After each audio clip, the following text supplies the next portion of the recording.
Hello, everyone, and welcome once again to Miami Minutes, the podcast where we talk about the 1987 classic Miami Connection, 1 minute at a time. This co-host wanted to refer to the show as Min-Ami Connection, but was shot down at the press club. I'm Niall McGowan. I liked that idea. I just thought it'd be a mouthful. Yeah, I think every time it would be like, Min-Ami Connection. Yeah, and then you have to explain it to people every time, don't you? I am your other host, John Parker, and I'm here, promising to be the real deal, to be top grade entertainment. Well, there's a hell of a deal going down in this very minute. Of course, this is minute 3, which opens with the two hats finally connecting. When two hats go to war. Oh, ironically enough, I guess they go to war, but not with each other in this scene. No. That's the twist. Yeah, the minute ends a minute later with with an attack from the shadows. It's Batman. Well, close enough, kinda. It's a bit like a Batman scene, actually. It's like something you'd see in the Arkham games. You interrupt a deal. Yeah, well, it would just be like a standard beginning of a Batman movie. It's like, yeah, drug deal. He shows up, takes down a drug deal. There you go. So what we need is Batman and Miami Connection crossover comic. Why not? Oh, what philosophies would Batman take away from YK Kim? Like, it's a good thing. They're kind of very similar in a lot, but then Batman's just more like, he's all brooding, and YK Kim's just like, I'm living with my best friends in this house. We're gonna be best friends forever. YK Kim's a bit like Robin. Oh, wow. That would have been good casting, actually. Yeah. Get rid of Chris O'Donnell, have YK Kim as Dick Grayson. Makes total sense. Now, we would have been complaining about the age situation even more, but that would be fine. I'd accept it. I mean, Joel Schumacher's past that point of just like, look, let's just say Robin's a full-grown adult. If you're going to do that, you might as well have him be like 10 years older than Batman as well, and get YK Kim in to do it. Has there been a comic where he's older than him? Has that be an interesting twist? I don't think there has.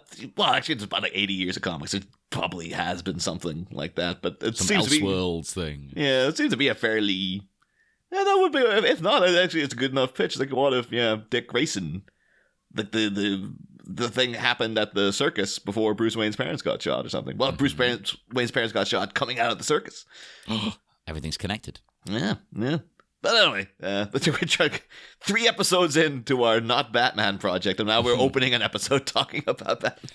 But it's still connected. Yeah, well, everything's connected except Miami, as we said in episodes here. Although this is now, we're still in the Miami section of the movie.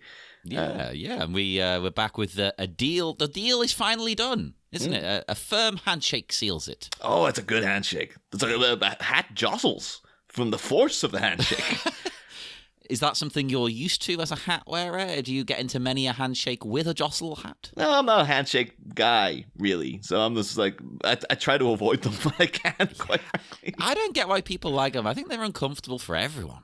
I think there's a lot of pressure on them now. And I bring it back to that episode of King of the Hill where...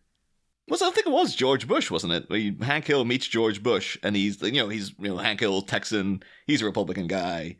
He's just like, oh yeah, George Bush is a great man and stuff. And then he meets him, and I think it's George Bush Sr. And he shakes his hand, and he's horrified to find that he has a limp handshake. And it's really like it shakes his whole worldview like down to the core. That like George Bush he's a limp, like weak handshake, like. I can't abide a man who has a weak handshake kind of thing. So that is a thing back in the day, isn't it? It's so sad. So I always keep that in mind whenever I have to do a handshake. I always end up being like too anxious about it. Been like, you have to go firm and like properly, like really pump. And then it's like, no, that's too much. So then I always end up like not really knowing how to gauge the level of shake and like how tight to squeeze and. Thank God you're talking about a handshake. That sounded like you were shaking something else. But no, I get it. I like to do it softer, but with certain people, you know what you've got to do. You've got to play a part almost. Yeah, and it's like, okay, with this guy, I'm going to do a hard handshake. Yeah, I mean, if you have to go into that kind of formality, I'd rather just go the whole hog and do the Sopranos hug. And you just the proper bear hug where you're just like slapping each other in the back until properly your ribs are bruised and stuff. And you get to make Italian-American generic sounds. Like, hey! You better. That'd be good. No, I much more am a fan of the Japanese bow. Yeah, I would actually rather have a bow if you're going to do it. Because it's just like, keep your distance, you know? Like it's respectful, it's nice, you know? I'm not touching you. Why would my filthy body touch you? Yeah. Although I think if it was a thing, I'd probably find a way to be like nervous about doing the bow. Like, did I go low enough? Well, then you've got to judge how deep do you bow? Yeah. You do a shit bow. If you do like a bow that's too deep, it's like, oh no, I went too far now. Like it feels like I made a whole fool of myself by going. Yeah, then you look like you're taking the piss. That's a goddamn minefield. Life is just full of anxieties. It's a fucking nightmare. But here we've got these ninjas watching and waiting. Now, you know, at this moment, you're not sure what's going on. Are they in league with one of the gangs? Are they out for themselves? Yeah. This is the problem with Miami. Too many ninjas with too many aims. It's like at least if they wore some kind of distinctive uniform, like they had like a patch on to tell you which ninja clan they're involved with. Or... Yeah. Like a sports jersey. I appreciate that the guys doing the drug deal, the two hats, they so understand their allegiances and what's going on. They don't even need to talk during the drug deal. Like we could presume maybe there's something going on, like, you know, underneath the soundtrack or whatever. But I do kind of like this as an artistic choice to have them like, no, they don't have to speak. Like, we just know what's going on. Like, it's, you know, it's actually good filmmaking, I think. Yeah. Yeah, that's how they always say that about films. It's like, you know, you should be able to remove the dialogue and people will still be able to follow it. That's how you know you're telling the story properly. And you totally get what's happening here without any dialogue. So yeah. And, you know, in any other movie, when they get attacked, maybe they would sort of accuse each other. Like, oh, you've brought some guys to take us out, you know, and start a fight. Yeah. No, they both instantly are like, let's deal with these fucking ninjas, boys. I think one thing, too, is like, in terms of, like, you know, that's what I don't want to entirely blame Marvel, but it is one of the things you would associate with them the most is, like, they had those scenes of the guys all standing around with the guns waiting for something and just sort of let the tension build. Yeah. Nowadays, you'd have to have one of the goons quipping or two of the guys chatting about... Actually, just what you could take it back down to Tarantino. Up in like, yeah, now you always have to have them talk about like their shoes or what they watched on TV last night. Yeah. Or they have to be like, oh, you have to show that the goons are just like us. And sometimes you just don't need that. Like, I think maybe since the 90s, it's become the standard now. Where it's like, I almost appreciate the callback to like, it's just a bunch of guys standing around in silence. Like, it's a solemn drug deal. Yeah. Where everything's very formal and stuff. But well, they know it's shady. Yeah. So don't speak. But, you know, when Tarantino did it, you know, his approach, that was fresh and exciting and new. But then once everybody does it, it's boring. Well, that's the thing. Like, usually when they'd have those scenes in movies, I always enjoy them. Like, I enjoy the dialogue. I enjoy the bants, as it were. But I think maybe it was just because now you see it so often. Just now looking at this, it's like, it's refreshing to not have it for a minute. I agree. Now, you know these boxes that they've got the drugs in? Oh, yes, yeah. Could you get a translation on these? I tried, and Google could not assist me. Damn you, Translate app. I got something, because we had a similar thing occurred in the Batman Robin season where there was a sign in, I couldn't even tell you, it was some, you know, East Asian language. I wasn't too sure what it was. And so I put it to the listener's cave. And the guy who does Akira Minutes, Jack Stovold, he came in and he says, like, I can tell you exactly what that means. I think it was like a fish market or something. Yeah, I remember that. Whereas this is Korean, though, isn't it? Well, that's the thing. I went to him and I was like, you know, just taking a shot here. Do you know what this is? And he says there are Chinese characters on there, and the characters there mean 3 flavors. I can see 3 because I know it's a very simple one, but it's the same in Japanese. Those 3 lines, that's a 3. Yeah. Then he said, yeah, the rest is in Korean, and then he made a point of saying that in Japanese, those characters would mean a shamisen, which is like it's kind of like a Japanese banjo, basically. It's like I was looking it up then. It's like it's a classic, what you think of as Japanese music, like a Japanese string instrument. It does look a bit like a banjo, and it's played with a plectrum that's like the size of the hand. It's like they have to properly grip it. I know that. Yeah, and they like bang the strings with it and stuff. And it's like, so I don't think that what I'm assuming is what it is that it does mean 3 flavors. And it's just a box of ramen or something. It's just 3 flavors of ramen. I could read the 3, didn't know the rest, but if it's flavors, looking at the size of the box, I'm saying it's ramen or something like that, yeah. I actually went and I was typing in, Google, like, 3 flavors ramen, just in the odd chance it would bring up something. Because the weird thing about this is that, like, they're pretty well made boxes. I'm assuming it's an actual company. It's YK Kim. I don't think he's... Well, we keep saying it's YK Kim. I mean, technically, he's only one of the 2 people making the movie. But neither of them seem like people who would go out and get this made. It's like they'll just find a box. Now, I would have thought then you'd have to have clearance. So some company would have to be like, they would have to maybe give money to the company. Maybe the company paid them. They're like, oh, yeah, you can use it. We'll give you a couple of... Your upcoming blockbuster with the free advertisement for noodles. Yeah, totally. They probably just thought, who's going to see it and ask, really? We'll deal with that when the problem arises. Yeah. Find out then it's just like, what's in the box? It's like, make your noodle boxes look perfect for transporting cocaine in. Like, what? We don't want to be associated with that. That's a good point. I don't think the company would be up for it, really. I think they're, particularly the big boys like Coke and stuff. I imagine they have real stringent, like, no, it can't be seen to be involved with anything nefarious. Yeah, even though anyone with a brain wouldn't think Coke were endorsing drug deals. But that's the way these companies operate. They think somehow that's an endorsement. It's But yeah, so it must be like they just like go find a box. Then we just have a box of ramen lying around, got a couple of packets on the top there, seal it up with sellotape, boom, we're done. And God knows, like I'm pretty sure they didn't get permits to film where they're filming. No. They probably were just like, just use it. It'll be fine. Although weird enough, it's even in the Miami scenes of Miami Connection, the rare Miami actual set scenes. The friggin' ramen's not even from Miami itself. It's from Baltimore, apparently. yeah, that's an excellent point. At least get a good Miami-based company to be on your box, damn it. Got to keep it local. What are you doing? It's like the city's lending its name to this friggin' shit show. You might as well try to promote it as much as you can. Hey, maybe this is the best ramen, and it's just, for whatever reason, it's not over here anymore. No. But yeah, so then in classic drug dealer style, it does the business of taking out a huge friggin' switchblade, slicing it up, open the box, and every time I see that, I always think now of The Simpsons with Lisa with the yearbooks. I was expecting it to open it up and be like the bag of Coke's already sliced open, like, oh shit. I love it when they do this, even though I've always thought to myself, why? Does it work?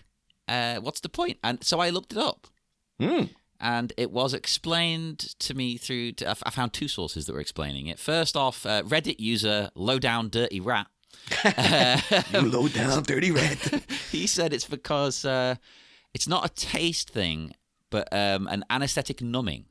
Oh, this is for why they would dip the finger in the Coke. Yeah, I thought you were still talking about slicing and open the box. No, the whole process, of what he's doing with the yeah, I think it's supposed to make your tongue go numb, and that's why you would know it's not like flour or something, I guess is the idea. Yeah, but you only want a tiny bit because obviously you don't want to get high, but you can apparently feel it very quickly, and it goes into your bloodstream through your mouth like super fast. So basically, you can feel it almost instantly, like a tingle. Like, oh, okay. Oh, nice, no? Yeah, and the staff of the website Straight Dope said that. Well, they put that said, I've never known anyone to do this ever. And I've been in the forensic pathology business for a long time.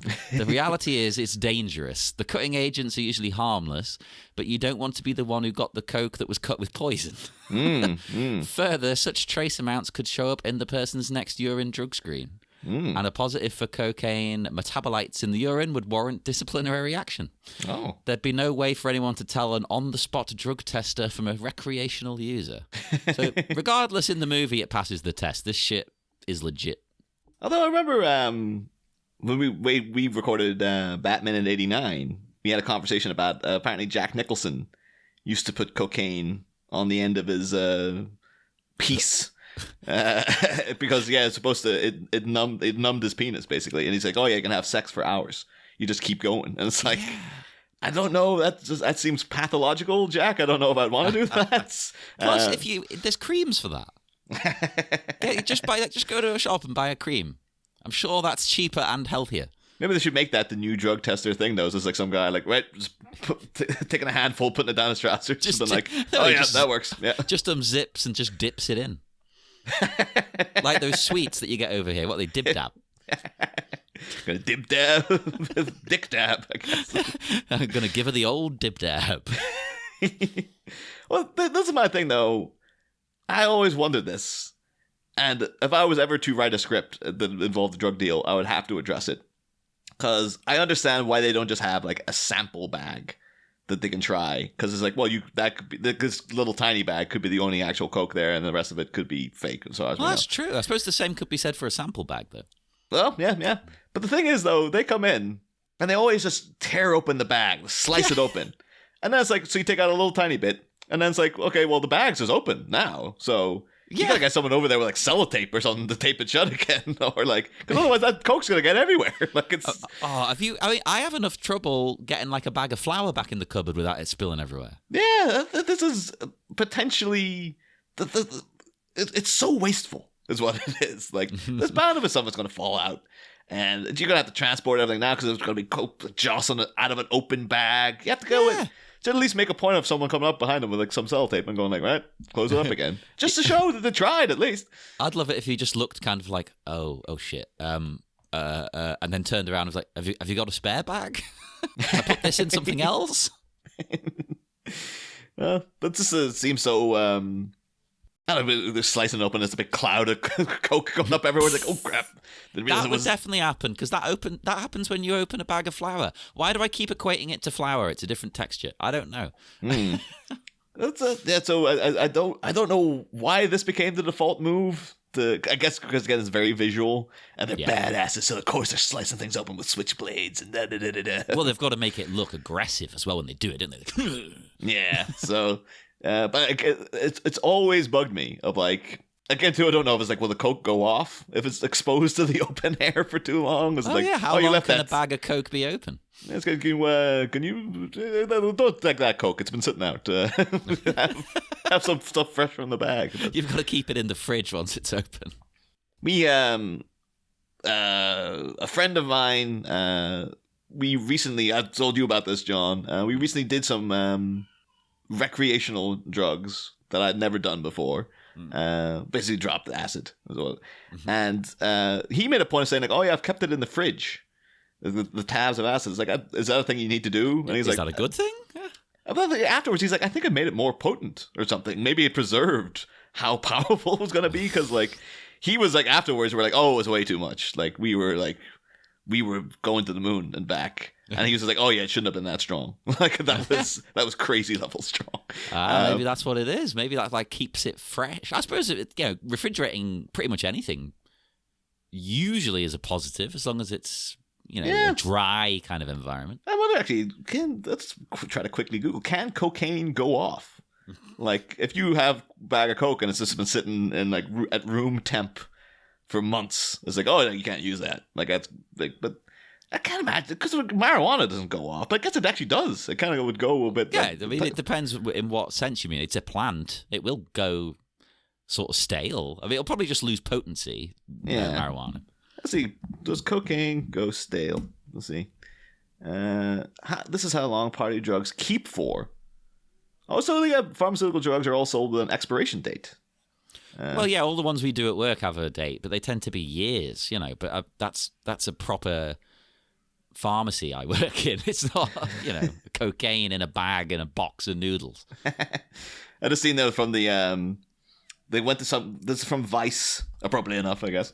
But Miami Vice. Oh my God, it's beautiful. It is all connected.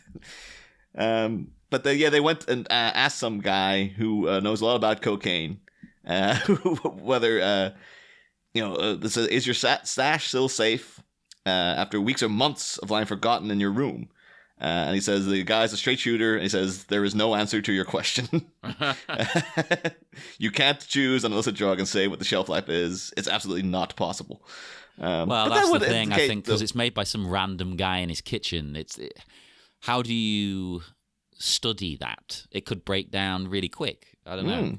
Well, that's literally what he says then. He says stability testing is one of the most important things we do, because the guy actually works for the FDA. That's why he knows all about this stuff.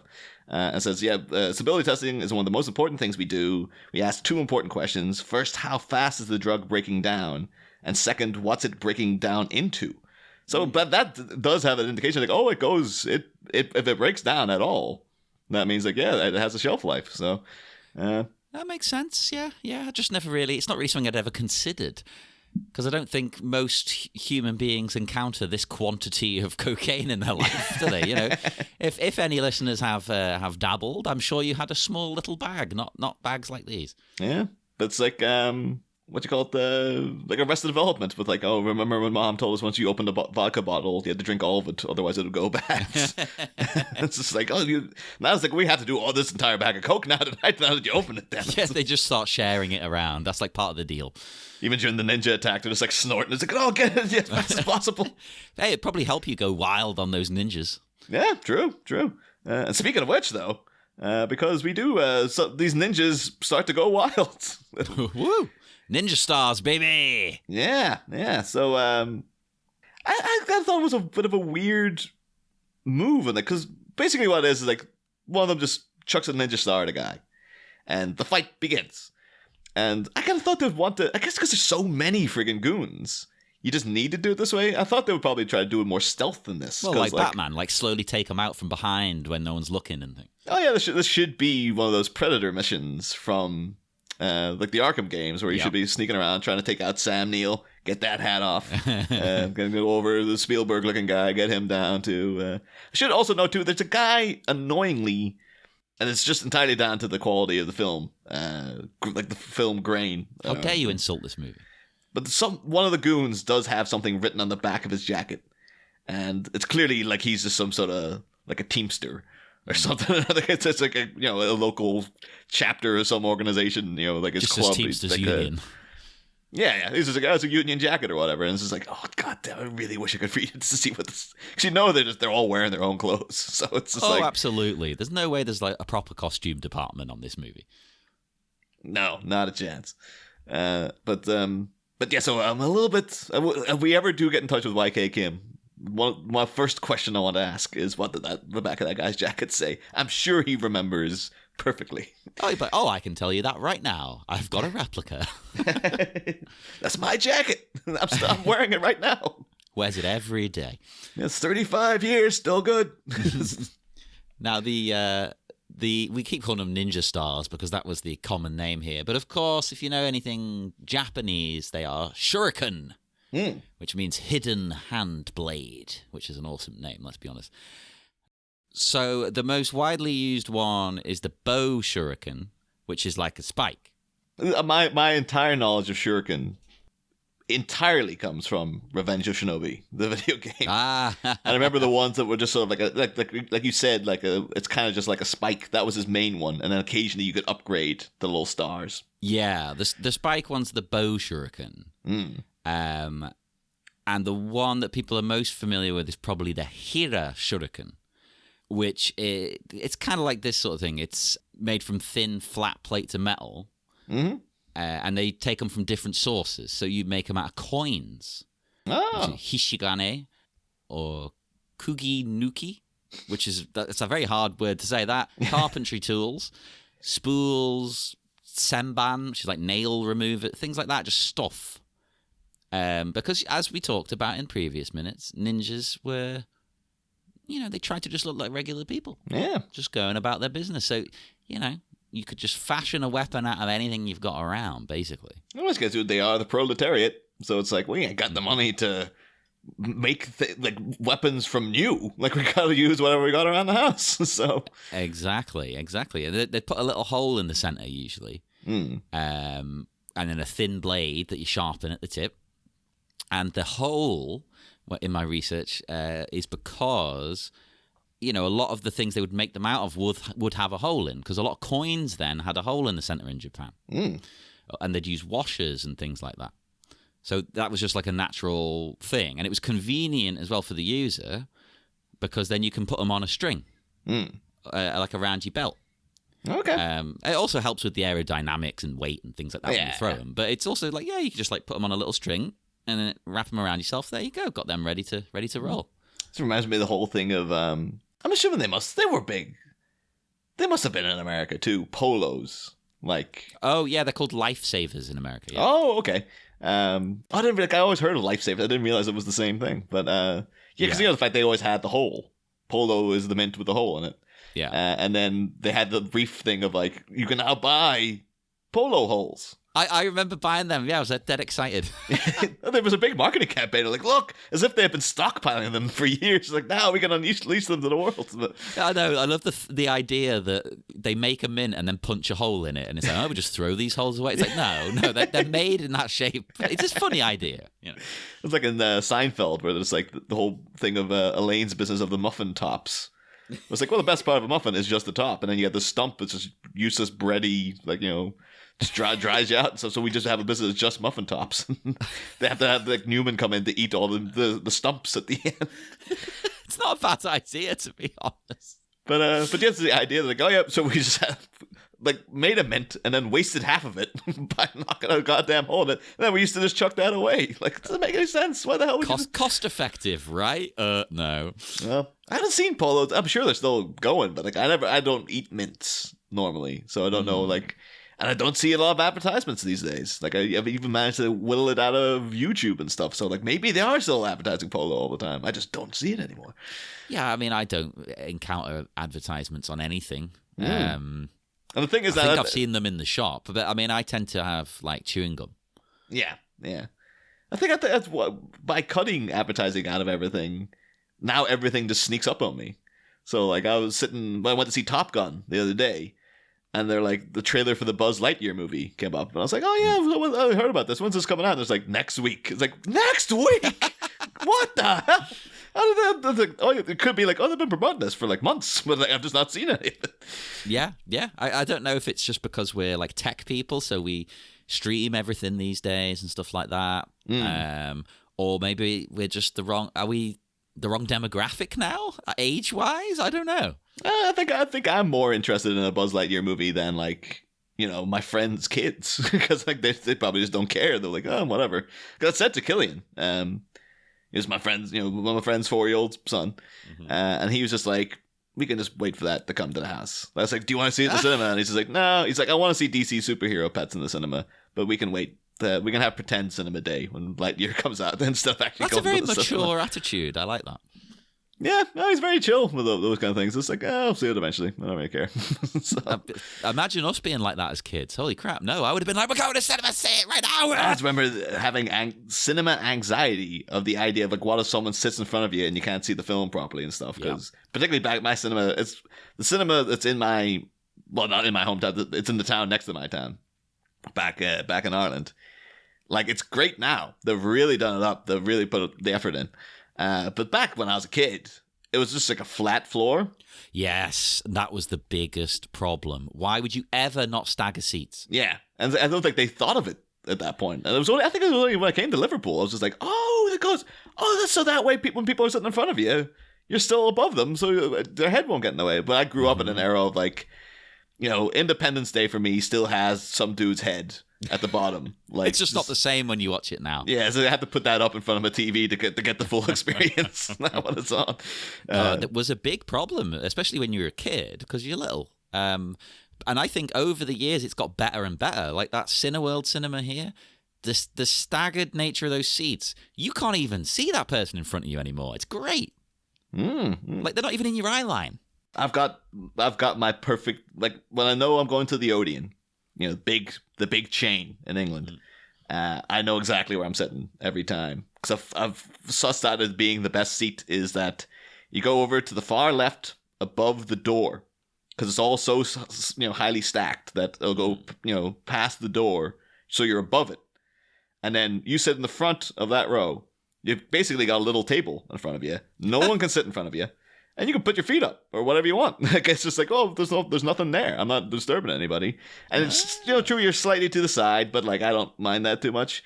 And I just enjoy it because it just means like even when people are coming in to sit down, they don't get in your way because you're off to the corner and stuff. Not a bad idea. Yeah. Okay, so I'm always a bit annoyed when I get to the cinema and like I'm going for my seat and then find out someone else is already there. It's like, God damn it.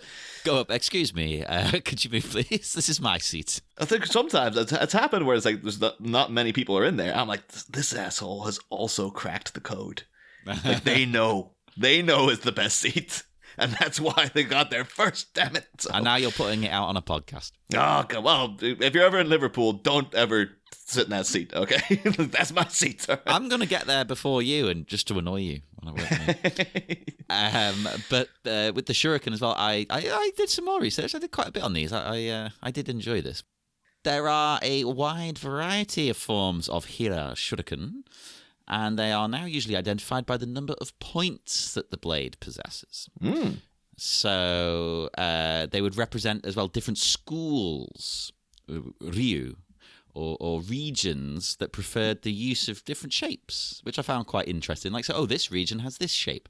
This region like this shape. Your shape is shit. Yeah. I mean, we're very familiar with someone taking shuriken and sort of personalizing it to his particular brand and stuff as well. Yeah. So I'm sitting looking at one right now in Batarang right across from me here. So. I suppose, like, even knowing Batman's history and stuff, I hardly ever think of it as a shuriken, but that's exactly what it is.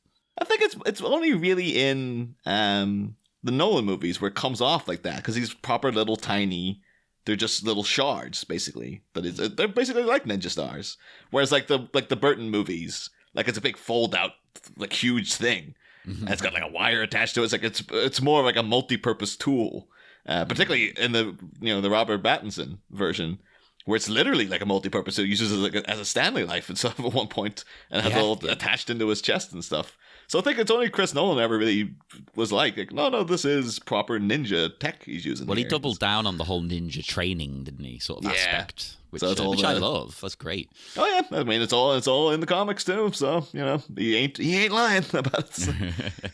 Well, this ninja does very good with his attack because shuriken targets were primarily the exposed parts of the body: eyes, face, hands, feet. In this case, it's neck, but that's kind of the face, right? Yeah. And they would sometimes be thrown in a way that slashed the opponent in a glancing blow and travelled on, like becoming lost. So he'd be confused, like, whoa, oh, where'd that come from? Why am I bleeding? Like you wouldn't know what it was or where it came from. That's pretty cool. Yeah. Oh, this one gets stuck right in there. Well, I mean, you could use them in some cases for disemboweling your target. Oh. I think that's probably more the dagger-looking one. But I don't know that for sure. If anyone has disemboweled someone, let me know. I don't like a bowel. And you could use them in other novel ways. Like often they would embed them in the ground, like a caltrop, I believe they're called, the military things. And you could wrap them in a fuse. This is a bit Batman. You could wrap them in a fuse, light them, and it's set on fire. You could wrap them in a cloth, soak it in poison, set that on fire, and it'd cause poisonous smoke to billow out of it. Oh, nice. So there's all kinds of like crazy stuff. They didn't just throw them. Like there were reports of people coating them in poisons for when they throw them, or coat them in a poison but leave them laying around. So people come over and pick it up. What's this? It's actually like making the mill. That's pretty clever. It turns out these ninja are more crafty than we would have thought.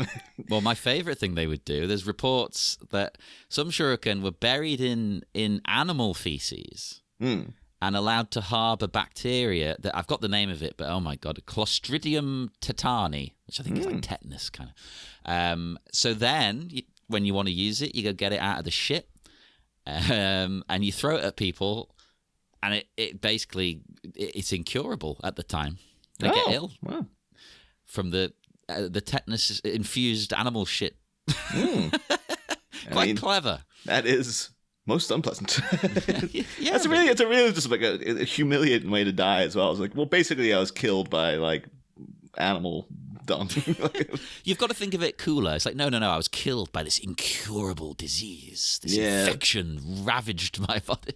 It's like in Train Spotting, a character who dies because it was like, oh, it's toxic plasmosis. And it's like, well, how that happens? Like, oh, he just never changed his cat's litter tray, so he's just lying around on drugs all the time. So eventually, been close to the cat poo constantly, got him toxic plasmosis, and he died. It's But it sounds cooler when you say toxic plasmosis. yeah, it should be like, yeah, cat shit killed him. And not even like a mountain of it. Like he didn't drown in it or anything. Just normal levels of it from just not cleaning it up, I guess. Now you're making me feel bad that I haven't cleaned the cat out this morning. Oh, if something happens to you between now and air date, John, I'm going to be putting the word out there. Next episode comes out, like, I'm sorry, it's just Niall. John has passed away.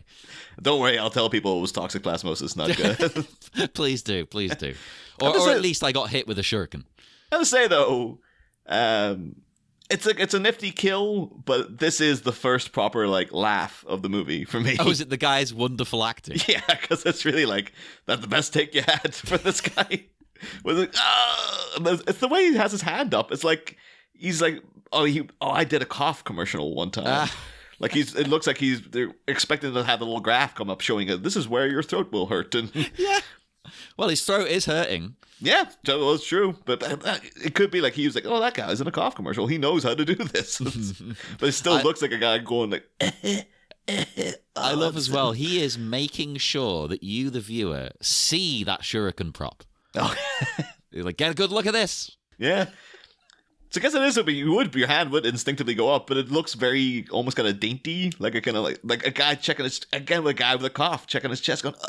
I'll let him off, right? He's reaching for the pain, but he's already dying. So as his hand gets there, he's fading. Yeah. It's we can logic it, but it is like when you just watch it in real time, it's just instantly like a kind of death. Yeah, So. it's very overacted, but it's beautiful. Yeah, and then I'm sure that guy would just be like, well, how would you have done it? If you got a ninja star to the goddamn neck and we're dying, how would you act that? And you're like, probably like that, I guess.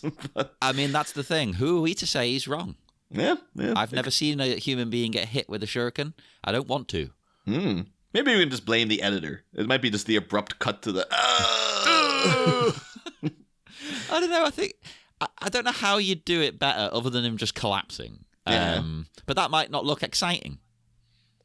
I was wondering why they went for this guy first, though. Like, you think they would have gone for one of the big deals, one of the hats or something. But well, that's the number one thing you'd do, right? Is take out the main target first. You can deal with the others later. You want to hit the top dog. If this guy was like the only guy with a machine gun, and the rest of them had like just handguns or oh, it could be that. Yeah, but we've seen all of them seem to be packing Uzis. There's no shortage of them, so it just seems to be at random. Like that guy. Maybe they just thought if maybe they did what I've done and paused it at second 55 because I think he looks like Scott Bakula. Maybe they just don't like Quantum Leap. That would be great if this actually was an episode of Quantum Leap where he leapt into I was a drug dealer in Miami. Oh, he's failed though. I think they're talking about bringing Quantum Leap back. Apparently, yeah. Should you really? I think it'll be one. It won't be because I think the Top Gun ended. He never got back. He was. I remember looking up one time. It ends on the note of like he just never. He just keeps sleeping. Like because basically they cancelled the series, but without warning. So that last episode that they shot, they were just like, oh. So that's the last one now. Okay, just put up a title card at the end saying you never got home. I think what? Like, there were plans to have a proper resolution, but like never happened. That's weird because it's such a big cult show. You think like they would have had like maybe a couple years later to come back and do a TV movie or something to finish off the story. But yeah, now we're in the position of like 30 years later. I've been like Quantum Leap's coming back. I'm sure it'll probably be like Samantha Beckett, be his daughter going after him or something to find him. And they'll probably end up coming along like, well, can you do a show of like, someone jumping into like the body of someone of a different race or different gender or different, ability? I think without you could it do being the gender offensive? thing. The gender thing would work because you can play it sensitively. It's not have to be for comedy, but the race one, It's tough because Quantum Leap, it was never Scott Bakula like in blackface or anything. Yeah. He would only be him when he like looked in mirrors and situations like, he would sometimes be a different actor. So it's like, well, as long as he's not, getting all dressed up and doing voices, shall we say. Yeah. It was never like Scott Bakula became like a pimp and was like swaggering around 70s New York or anything like. Although maybe there was an episode like that. I haven't checked. I mean, it does sound kind of funny. But I'm sure. I imagine probably the entire purpose of rebooting Quantum Leap would be to address things like that. Now, everyone's much more socially conscious these days, so it might be. They'll be, but it could be more like what we mentioned in one of the other episodes, Millie/Willie with Pamela Adlon, where she was a girl and she jumped into the body of a boy. Wacky shenanigans ensue. What? But yeah, so Sam Beckett is leapt out of this body, presumably. I think what were the quantum? If he died in the body, he just died, right? Like, I think he was dead forever. Then, it would like annihilate him. Yeah, because I think a lot of times it would be very easy. I don't care if this guy dies. Like I'll leap into somebody else. I don't care. So. That'd be an interesting twist in the new one. It's like, whatever. It could be effective. Then it kind of makes him a bit like not a proper god. But it's kind of like Groundhog Day in a weird way of just like, I'm not worried about death because I'll just keep going. Like anything can happen to me. But if you add in, it's like, no, I need to get this resolved in a way that won't get this person killed because I will also get killed. It's a good little twist. They must have had that discussion at the writers' table of like, well, why would he care? And it's like, okay, let's figure this out. Plus, two just make him to be like, well, he has to be the hero. He can't have just be like a heartless sociopath. That's like, so I'm just this immortal asshole. I don't give a crap about anyone I leap into. Well, speaking of taking care, though, I think this guy, this goon needs to take more care because he leaps into action. He jumps onto the table and just starts oozing thin air. It's like, take cover. That guy was waiting to do that. Like that extra.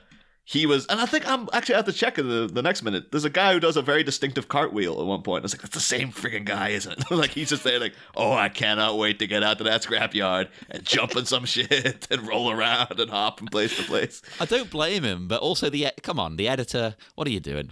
Don't put this bit in.